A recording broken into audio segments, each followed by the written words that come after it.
to various social media platform so that other people may also know about the orientation that we had today.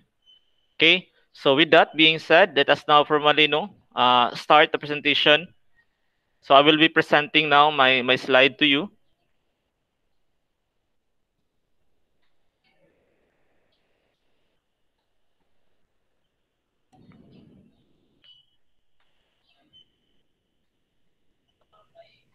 Okay.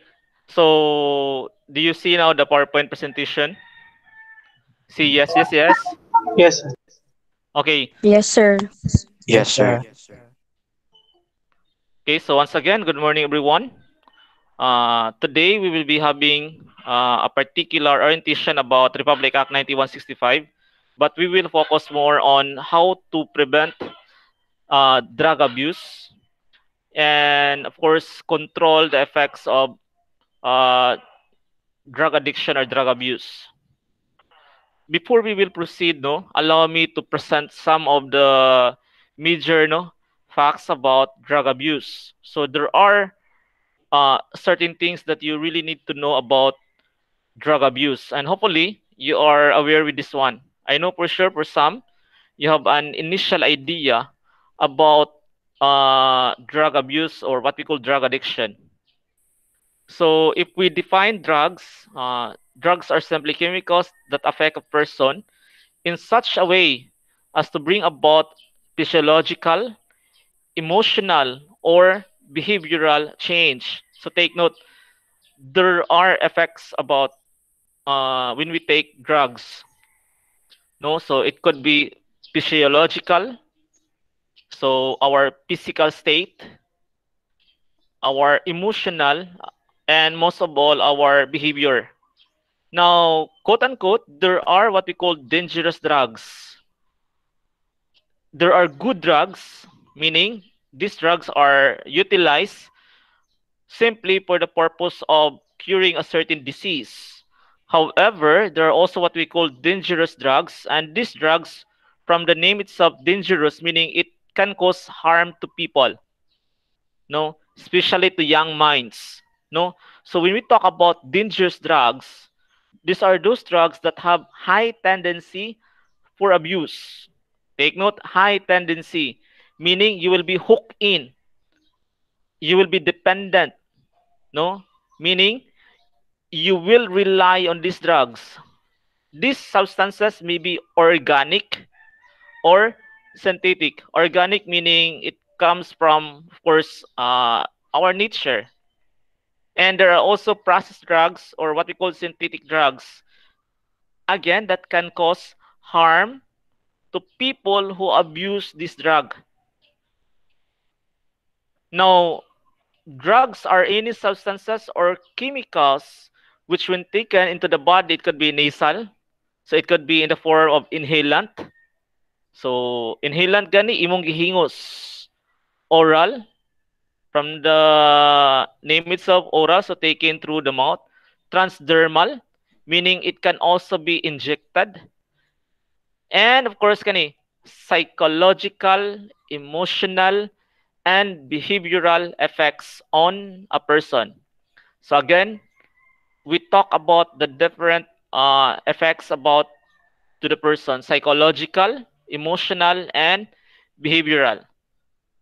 So drug abuse exists when a person, no, when a person continually uses a drug other than its intended purpose. That is why if you have observed that those drugs that are not sold over the counter, it really needs prescription coming from the doctor, no, so that it will not be abused, or there might be contradictions or contraindications when it is overused or abused by the person. So this continued use can lead to, again, drug dependence, and we do not like that one, because again, as what I've said, when you are dependent to this drug, there are major consequences. It can affect your physical and psychological well-being. Now, our state of well-being will be put into danger. So drugs of abuse. So drugs commonly abused by users. So in our typical uh, Filipino society, we are referring to the classes of society. So three of the major drugs that are commonly abused by the people: shabu, marijuana, and inhalants. For the upper class, no, you might heard of different types of drugs that they take. So no, they are more inclined to social status type of drug abuse. Like for example, no, ecstasy. So medyo mahal-mahal man siya. So dili afford ang mga ordinary people, but shabu, marijuana, and inhalants, so ma-afford ra gyud na siya, mapalit ra gyud, no? Mo na careful gyud ani because we do not know, no, if we encounter this one. Let us say for example, no, I have a particular incident or experience wherein uh personal experience gid ha in my uh previous school. I have encountered that one of the student, I will not be mentioning the name for privacy purposes, uh cook the marijuana in the form of cookies. Gihimo niya og cookie, gihimo niya og gibake niya, and of course gi-distribute niya with his classmates. And of course there were there were serious effects. Some of the students really get, no, uh out of control, no. As what I thought, nagtuo mi naghysteria, but later on as we deal on the reason why they acted, why some of the students acted that way, we then learn that the cause of that was the cookie, the common denominator that they have taken for that day, katong cookie. Then in the investigation we find out that he infused the marijuana in the baking sa katong cookie nga gibuhat. So there was a major effect with that. So be very careful yan gyud, no? So drug addiction is a complex and often chronic, take note, brain disease. Chronic yun na siya. It's really difficult to cure drug addiction. But as what I've said, there's still hope for those people, no, who have rendered into what we call rehabilitation. But again, it's a long process. And maybe you have heard of people who have rehabilitated. However, after 6 months or 1 year or even 3 months, once they are cured from that, nibalik lang gyapon sila. Because again, this is very difficult to control because it will totally, no, totally damage our human mind, our brain. It's characterized by excessive drug craving, seeking, and use. Mo gina mag-crave you ka, magpangita.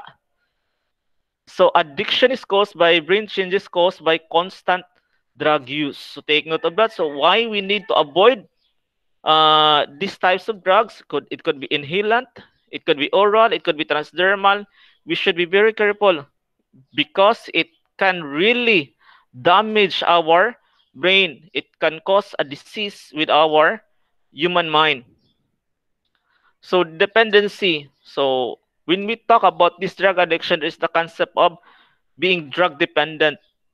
This is a state of physical and psychological dependence on, or it could be a combination on a dangerous drug or drugs experienced by a person following the use of that substance on a periodic or continuous basis.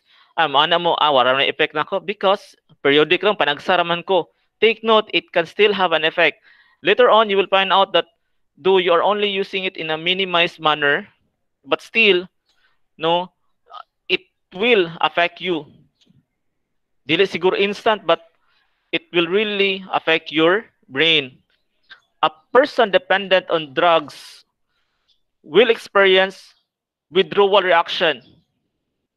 No, if ever, no, you will not take drugs again, the effect with that, we call that one as withdrawal reactions, also known as the cold turkey. Symptoms that occur after long-term use of drug is reduced or stop. So take note of that. Some people die because of this withdrawal. Okay, bawa naman tayo, like in smoking, take note, there are also tendency, no? Smoking is ang panigarilyo, no? Kanang imong i-minimize na imong pagpanigarilyo, it can also have an effect. Matay gitawag na withdrawal. That is why if you have observed, doctor would really advise people to slowly, dili gid abrupt, slowly tangtangon, no? Ang kaninga nga bisyo or vices. Okay, because if it will be done in an instant, there are major consequences, major effect, no? So again, we are talking about the withdrawal reactions. So that is why it's really difficult to get away, no? So better if possible, do not use drug. Say no to drugs. So drug abuse by the numbers, no, this is according to a particular study, a data coming out from the Philippine Statistics Authority itself, estimated that drug users in our country it's about 1.7 million. This was conducted in the year 2016 pa, no? So profile of drug users, according to that study, most of the range, no, ang mean age 28 years old. The ratio 10:1. So and every 10, no, 10 ka lalaki, usa ka babae. Commonly, of course, their civil status single. Now take note, employment status unemployed. So take note, employment status unemployed. The question is, how is it possible that they're able to use drugs wherein they are unemployed? You will then come into a particular reaction. No, not just a reaction, but a particular theory that one way, no, of sufficing their or sustaining, no, their drug dependence or drug abuse could be they must have done something bad in the society. They could have stole money, no, or mamaliyag butang kay wag na trabaho good, di ba? So tendency they would be a problem to the family. Kaya employed man sila, so tendency, if you might heard of a news nga ang ilang kaugalingong TV baligya, ilahang mga appliances pamaligya, kwarta sila kwaon mangunay, di ba? Average monthly household income 16,290. And of course, most of them, no, according to data, most of these people are in the urban areas. Duration of drug abuse more than 6 years. According to the study, more than 6 years. Sir, anong wala may nilapas ang uban na nga? Why ni 7, why ni 8? Take note, the lifespan of drug users. Swerte na kayo mo maabot og napo ka tuig. No? Especially today, kung naabtan pa tong tukhang, awan na, patay na. Nature of drug use, polydrug, meaning they utilize a lot of drug. Some people, kung nakaabtan pa to niyo sa una, katong nakadawog mo katong syrup, katong laklako nila. May kaglaklak kani na ipetan example lang, no, kaning paracetamol nga drug.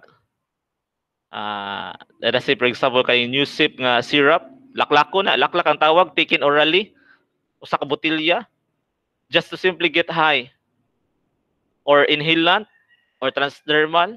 So ang uban nagsugod pa, it could be ang ilang gamiton, no, kanang Volcasil.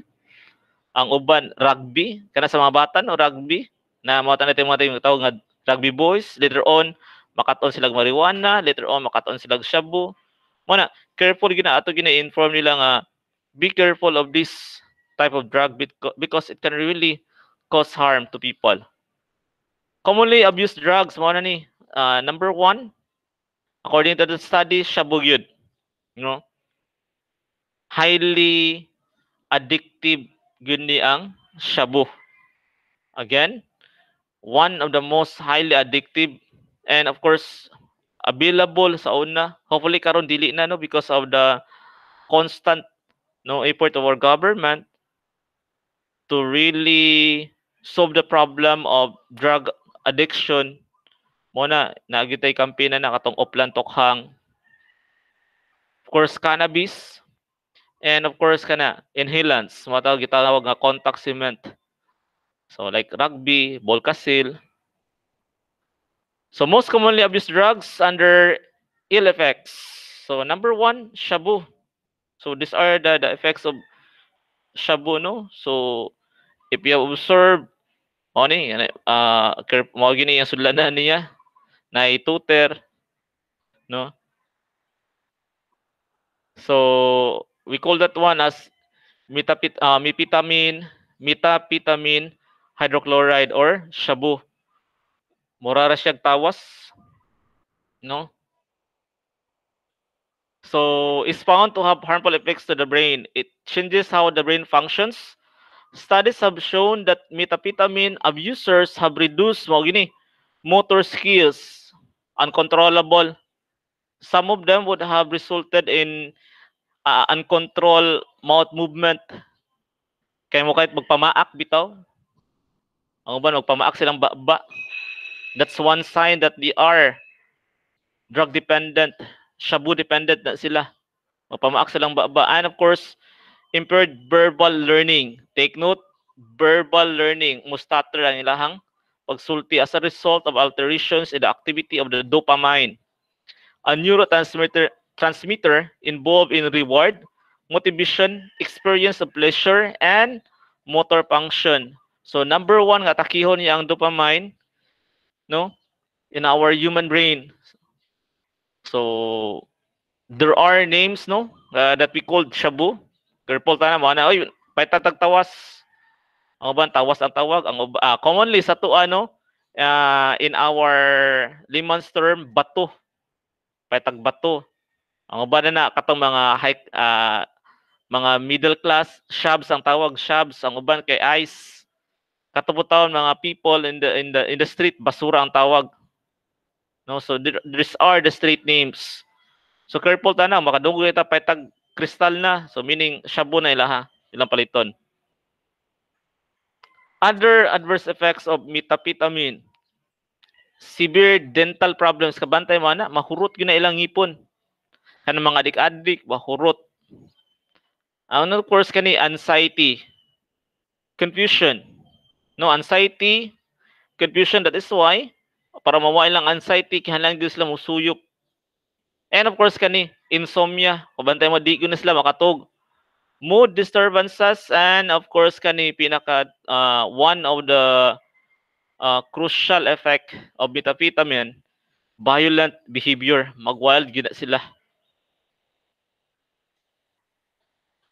So another example, no,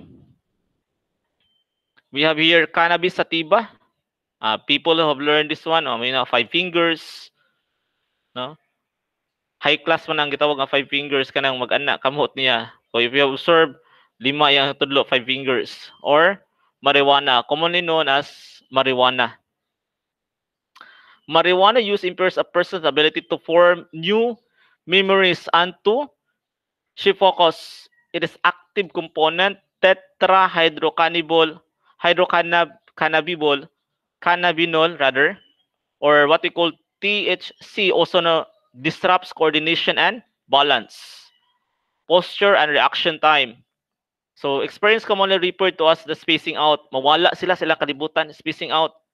Thus, chronic marijuana use significantly reduces a person's capacity to learn, carry out complicated tasks, participate in sports, driving, and operating other machineries. Again, mawala iyang coordination, especially the hand coordination. That is why it's really difficult to operate major machineries. Studies have also shown that marijuana use can lead to lung cancer, natural. Hit-hiton man na, no? And other problems in the respiratory and immune system. So of course kina common nga name na ni weeds, paitag weeds na or damo, sagbot, ang uban tawagon sagbot. Other people would call it chunky. So health problems that come with the use of marijuana.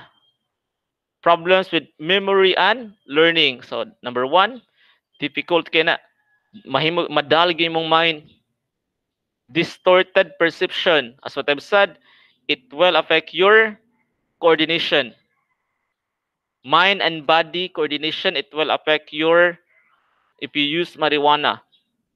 Trouble with thinking and problem solving.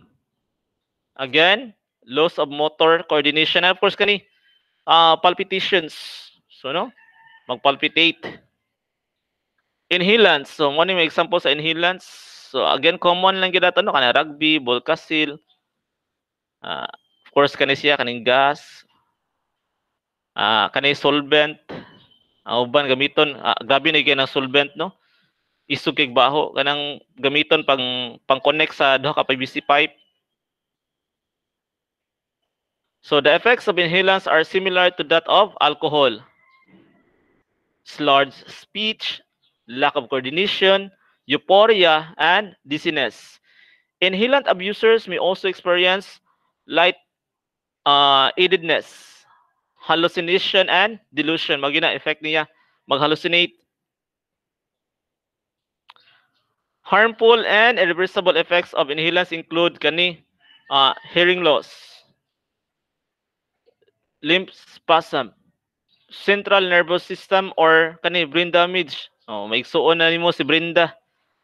If you will use inhalants, mo na careful gyud ana. Mawita kasabaan mo sa imong mga magpapa kung paduol na magamit og rugby ay paduol diri kay madaot imong utok. So, let us now look into the reasons why people turn to drugs. Diba? We know for reality, it's a major reality that drugs can really cause a lot of major problems. It can affect your human brain, physiological, psychological, emotional, and behavioral. However, there are still people who turn to drugs. Unsa kay hinungdan?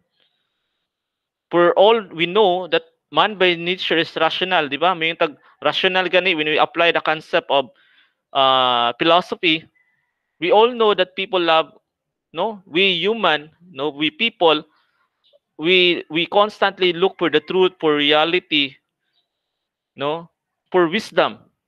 We love wisdom, di ba? So it is pre-assumed that people before turning to drugs know the effect of this one. But nga naman gihapon na gyapon tao, why is it that there are still people using drugs?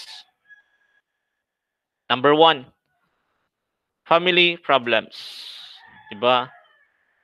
There are what we call broken family. No, lack of time. Parents who always quarrel in front of their children. So mao pa to kaya no when we hopefully you will become parents someday. And of course you need to be really responsible parenthood. So you need to observe, no, the proper decorum of being a parent. So I know for sure that there are instances, especially in certain situations, that parents would quarrel, no, would come to an argument. But make sure lang yun, if you have an argument, you should not allow the children to hear your argument. And of course, kanigid irresponsible parents. Reality, no, if we check reality, there are people, no, there are parents who are not yet ready to become parents. So that is why they become irresponsible. That is why it's highly important that before you enter, no, with the concept of marriage and creating your own family, no, you should be responsible because you are bringing the future of your children. And of course, kanigid, some would hear that, uy, nindot kayong pamilya, maayo kaayo, suportado kay siya. However, they tend to abuse drugs or use drugs. Because of this one, curiosity. Diba? We all believe that curiosity kill. Makapatay ang grabe ka kuryoso na to. Ang atong pagtilaw, once we taste it, diba? Pareha ni Lulutinong, once tasted, always wanted. Mo na ayaw gyud ta og suway. Curiosity can kill. Nakakamatay ang masyadong mapang osyoso. So bad influence by friends mo na careful ta sa atong mga amiga, no? Especially kana matawag katog I know for sure that it's really important to build friendship, no? But make sure if we choose our friend, we should always choose our friends. Piliyo na to, no? Because it can cause no kani bad influence. And of course, this one, it's really important for us to develop ourselves, our own personality. No, there are people who get hooked into drugs to sustain to build their confidence. They tend to thrive on drugs because they have this so-called weak personality, desire to escape from reality. So that is why it's really important for you to really socialize, build your confidence. No, because your lack of confidence, your inferiority complex can cause you, no. So of course, when we're combating this one, again, build your confidence and of course, kanigid, always say a prayer. Magampo lang yun. No, kay di man po nato malikayan. Nga sometimes we lack confidence, but again, if we only pray, hatagan na kita na niya og confidence through our God. So what are the signs of drug abuse? So there are a lot of signs. So the following are common signs of drug revealed by individual using drugs. While not all of these signs mean that one person is involved in drugs, and there could be some other physical or emotional problem that is causing these behaviors, there is high chance that drug use may be a possibility. So unsa man na? Number one, no, it's quite alarming for us, labi na kami teachers, when we see our students who have declined interest in school or work. I'm not saying that it could be related with drug diet, but it could be high. There is a high possible sudden changes with friends. No, of course, from being inferior to superior. No, mag-inis na, uy, kaninig pa na sa mga higala. Hangs out with individuals known for their drug use mo na. Natural, di ba? Tell me who your friends are and I will tell you who you are. So kung yung mga drug-addict, ang imong mga kuyog, natural, madag-addict yung ka. Becomes pessimistic, irritable, ang anxious of all the time. No, pessimistic na kayo. Dali na kayo masuko. And of course, asked to be left alone a lot. Always tired, becomes careless, often becomes involved in accidents. No? Frequent mood swings, sudden change in appearance and conduct. Kanigid ato kani. Number one na tumakitaan for drug abuse kanigid mamuwa ang mata. No? Weight changes, constant complaints of headaches, shaking, coughing, brown stains on the fingertips, stumbling, or a constant runny nose. No, exhibits poor judgment, find it difficult to concentrate. So we will focus more today upon knowing the different signs and symptoms of drug abuse. What are the different types of drugs? What are its effects? Let us now focus more on preventing. We are done with the why. So kani, anong mo, unsa may ang atong buhaton? So let us now look into how can we control or prevent drug addiction. So again, drug addiction is prevented, no? It is the task of our state, our government, to safeguard its citizen. So that is why June 7, 2002, no, our president our former President Gloria Macapagal Arroyo signed the Republic Act 9165, otherwise known as the Comprehensive Dangerous Drugs Act of 2002. And of course, under this Republic Act 9165, or the Comprehensive Dangerous Acts of 2002, there is what we call reorganization of the Philippine Drug Enforcement System. So, number one, reorganization of the new Dangerous Drugs Board, or DDB, as the policy and strategy formulating body. So, this particular body would find ways, no, to really solve the problem of drug addiction. One of their major achievement that they have done in the DDB board is the creation of Barkada Contra Droga, wherein police officers, would go to school to school. They will inform the students about the effects of drug abuse, what are the signs and symptoms, what are the causes why people get hooked with drugs, and of course, how to avoid drugs. One nilang major achievements, Barkada Contra Droga. And of course, kani creation of PDEA, the Philippine Drug Enforcement Agency. So this is now the implementing arm, no, the right arm of the government in controlling drug addiction in our society. So Philippine Drug Enforcement Agency, or the PDEA, this is a regular law enforcement agency implementing arm of the DDB, mona, responsible for efficient and effective law enforcement of all provisions on any dangerous drug or controlled precursor and essential chemicals. So that is why automatic, if the problem is more on drug abuse, PDEA would come in. So why should we avoid dangerous drugs? Likayan ginato ni siya. No, likayan. We should always avoid dangerous drugs, likayan ginato, because number one, illegal. Illegal gani, it is against our Republic Act 9165.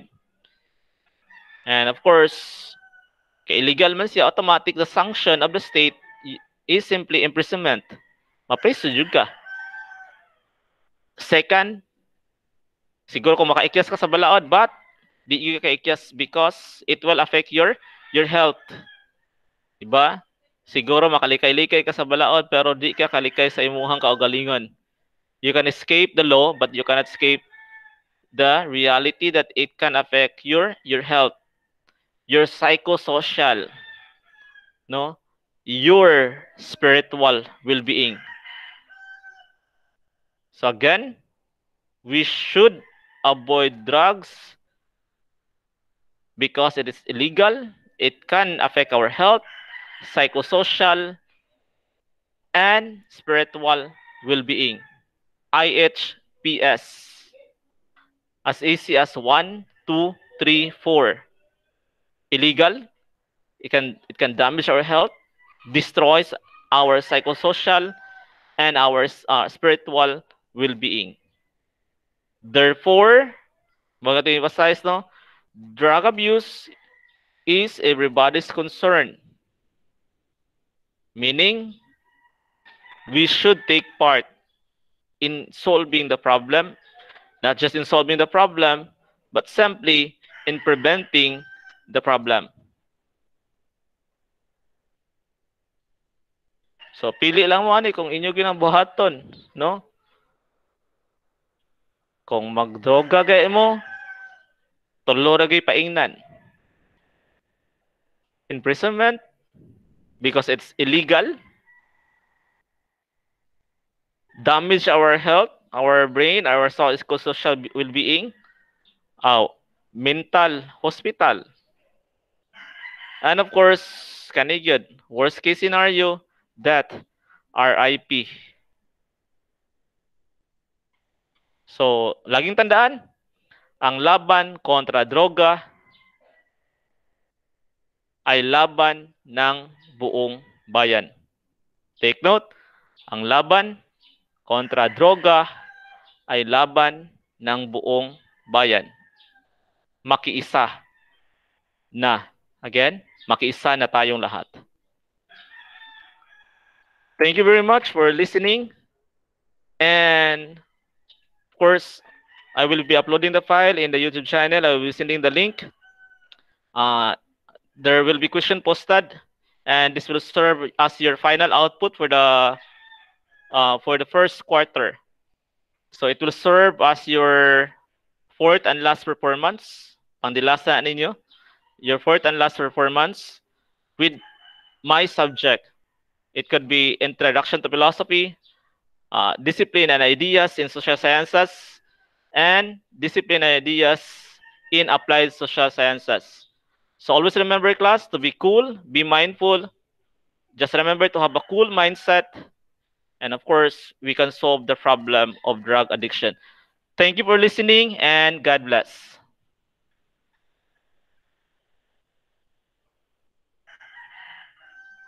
Thank you, sir. Thank you, sir. Thank you, sir. So Thank for you, now, sir. I will be Thank you, asking sir. everyone to please for a while. I will be asking everyone to turn on their cam for documentation purposes.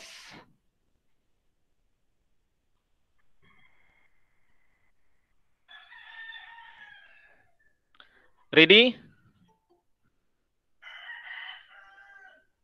Can you turn on your cam? Ready? In 1, 2, 3. 1, 2, 3, smile. One more. 1, 2, 3.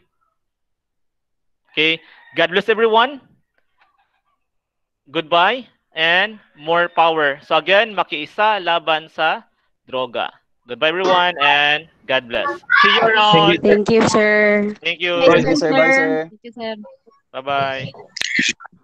Sir, goodbye. Thank you. Thank you.